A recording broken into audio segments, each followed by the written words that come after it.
way behind with these Q&As. I have enough questions for two. I haven't been doing anything lately. I've been either real busy at work or I have my health has been going up and down. So honestly, I have not been doing a lot of these videos. But honestly, I got some now. So this is my mini Q&A number 31. Thank you guys so much for sending me questions, and let's get started with it, shall we? My first set of questions actually comes from Largest 85. I recently got a Sega Genesis. What games do you recommend I get?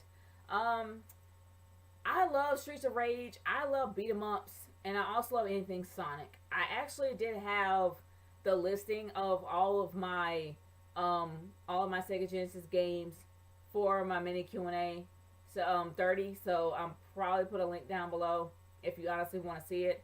And also I actually did do a favorite games list, but you don't have to go into that detail. But yeah, it's either Streets of Rage or Sonic. You won't ever go wrong with Sonic. What do you think when Umaga spoke English in his Umaga gimmick in '09, and what were they planning to do with him if they didn't release him that year? Right now I can't really figure out what they're doing with their monster heels. I can't figure out why they're doing what they're doing, so I really can't tell you because they seem like they're messing up Mark Henry's career. But when Umaga starts talking, it was kind of hard to take him seriously. It really was. Just like The Undertaker. When The Undertaker opens his mouth, I'm like done. That's just how I am. How did you react when you heard Eddie Guerrero died in '05 and Benoit in '07? I was shocked. Like, seriously. I loved Benoit. I loved Guerrero, especially when they both won championships that very same year. I think it was for 21, and it was the most touching moment I've ever seen in my life. No one really knows how Eddie died, though. Like, the only person knows how he died is Vicky Guerrero, because they really did keep it on the wraps. I tried to find it on the internet, but I couldn't find it on the internet. And as for Benoit, I was really shocked that he was that dark. I really did not know he was that dark. God rest Eddie's soul, and I hope that he found peace before he died. Seriously, I really hope he found peace somehow before he died. God be with them both. Will Daniel Bryan get buried by Cena at SummerSlam? And how bad will he get buried? No, he's not. The reason why is because right now you got Vince McMahon against John Cena. You got the entire WWE universe except for the kids against John Cena. There's really nothing, there's no good break with John Cena right now. And Daniel Bryan's more over than ever. So do I really think he's going to get buried? No, not by far. The only person going to get buried, in my humble opinion, is Cena. Seriously. I mean, sure, he gets the upper hand with WWE, but he's going to get buried, in my humble opinion. Are the Shield going to get buried soon, since it seems like Vince was pushing him and now he's not? No. The reason why I'm saying that is because the Shield, what they did with Mark Henry was absolutely amazing. It was phenomenal. I really do feel that the Shield has something more to prove, because these guys have a lot of edge. I don't think they're over yet, and it's too early for them to split up. Seriously, it is. But even if they did split up, Dean Ambrose is going to probably go towards the IC Championship, and Roman Reigns and Rollins is going to probably be, and Seth Rollins is going to probably be tag team champs for a while before they actually split up. So either or, they're golden, in my opinion.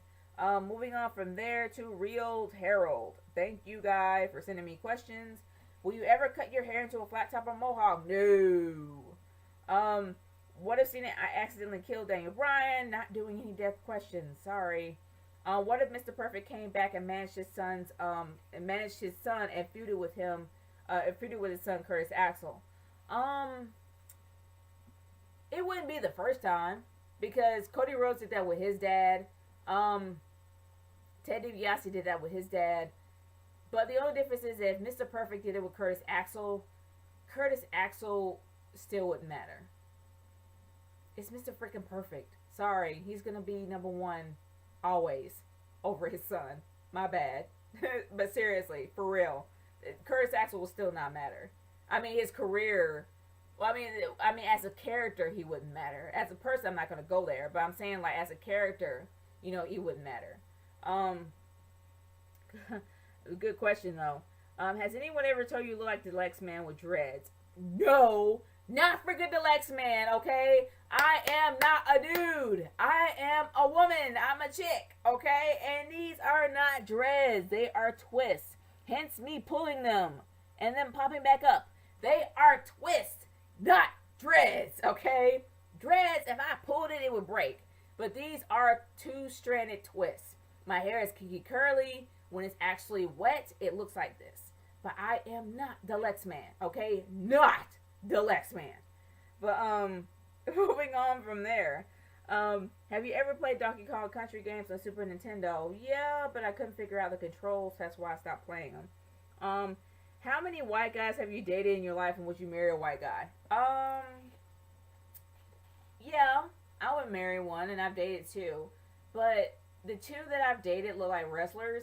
Not that I'm saying that's a prerequisite for any white guy that wants to date me. I'm just saying that it's just happened. These guys look like wrestlers. The first guy I dated looked like Buff Bagwell with a shrunken head. And the second guy I dated was a very tall, lanky version of Randy Orton. Pretty much. They pretty much were. But yeah. But that's not a prerequisite if a white guy wants to date me. Seriously. But yeah, I would marry one, especially if they fit my personality. Let me see. The next person with the next set of questions is Nintendo Fanboy 1988. Has Cream Crazy been avoiding you like it has been with other YouTubers? Cream Crazy is a pretty busy guy. I'm not gonna say he's been avoiding people. He just has a lot of things to do. I'm not gonna be mean about that. But yeah, he's just really busy. Do you think that the Lex Man acts like he's king and he's too good for anything? I wouldn't know because I haven't really seen a lot of his videos except for his Divas review. But I don't know.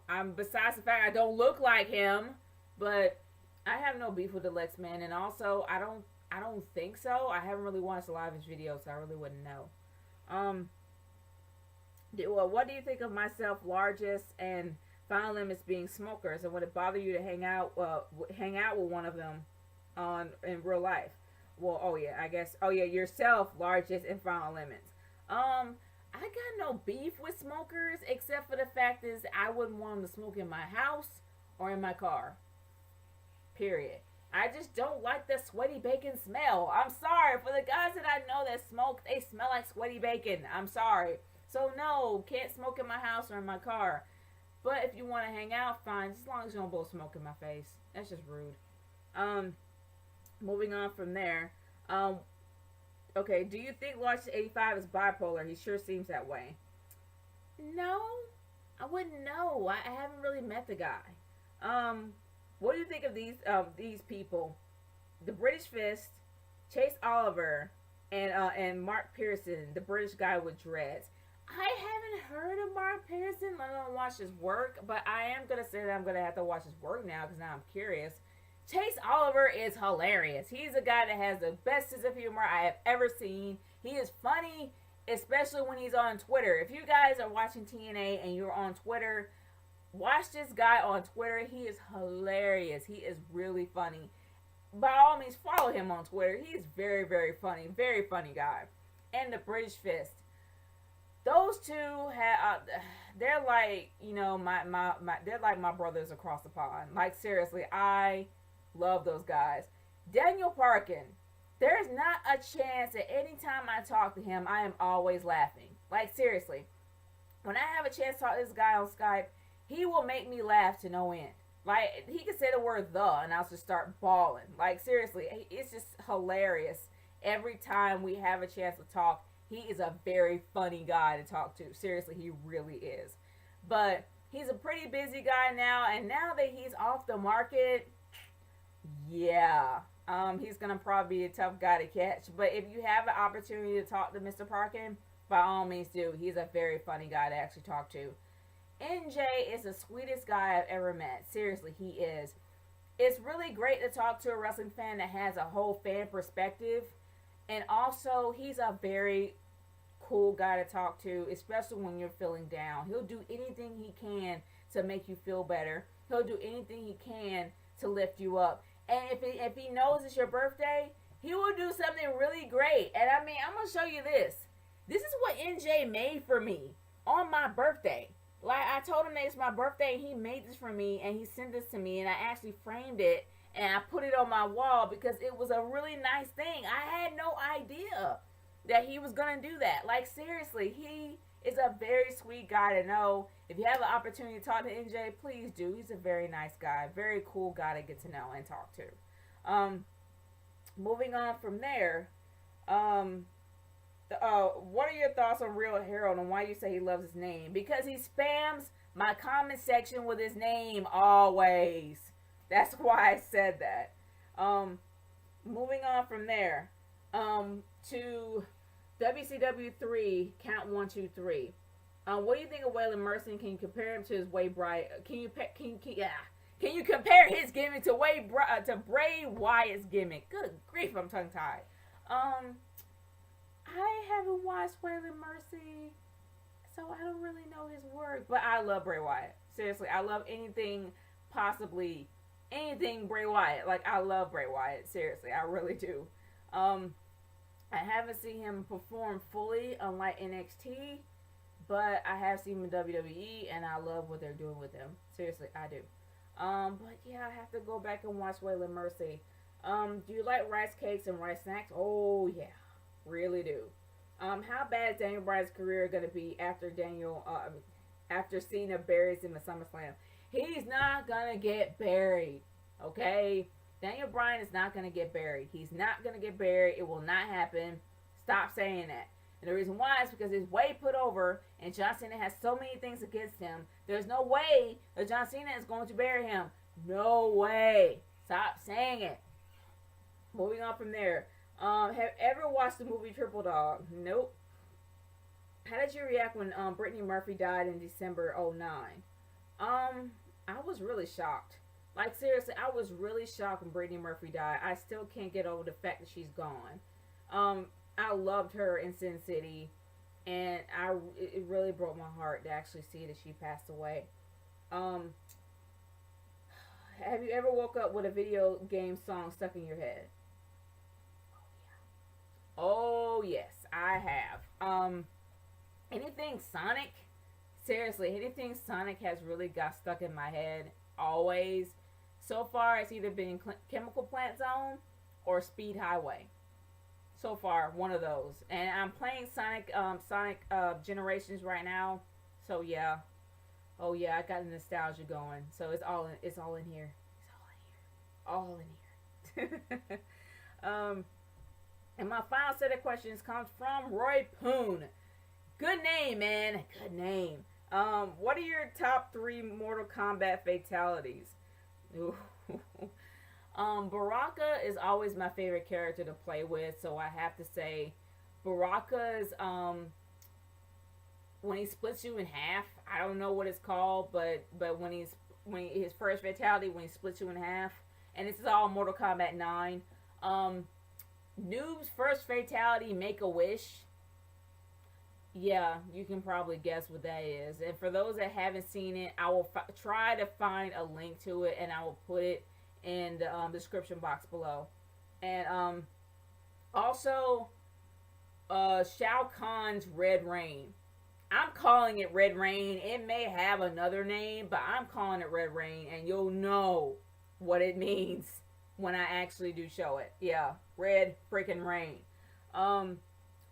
What do you think of Soul Calibur games?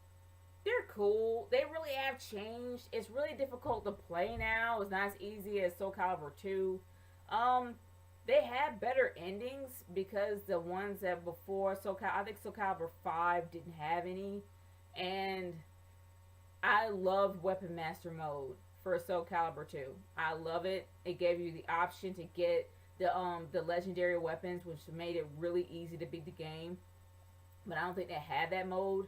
But honestly, I love Soul Calibur 2 better than all the other ones. Seriously.